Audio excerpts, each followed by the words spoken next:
Señor ministro, en los últimos meses está empezando a resucitar la línea de tren entre Lleida y Manresa. Una línea también que tiene por delante un horizonte esperanzador, porque va a ser el año que viene, en 2025, cuando será Ferrocarrils de la Generalitat de Cataluña quien asuma su gestión. Pero la gente de Esquerra Republicana no hemos querido resignarnos a esperar a que llegue el 2025, sino que hemos trabajado conjuntamente con ustedes para impulsar medidas inmediatas que den respuesta a las necesidades de la ciudadanía. Y por eso celebramos el aumento de frecuencias entre Lleida y Cervera, que empezó a operar en el mes de febrero y que ha sido un éxito. Ese aumento de frecuencias responde a un acuerdo al que llegó Esquerra Republicana, en ese momento en la Generalitat de Cataluña, con el Gobierno del Estado español.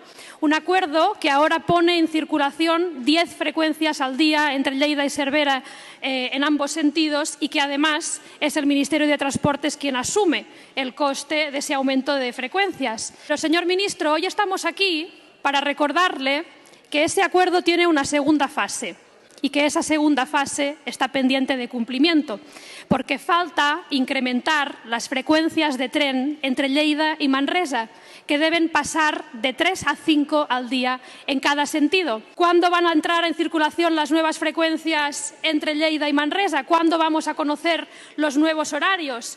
Porque estaremos de acuerdo en que la ciudadanía de Lleida merece un tren digno y sabemos que queda mucho camino por recorrer, pero sin duda aumentar las frecuencias entre Lleida y Manresa será un gran paso adelante para maximizar la utilidad de esta línea. Preguntaba en qué fecha, y no nos ha concretado la fecha, no nos la concreta a nosotros, pero tampoco se la concreta a la ciudadanía de Lleida, que está esperando poder utilizar estos nuevos servicios y que está esperando poder conocer los nuevos horarios.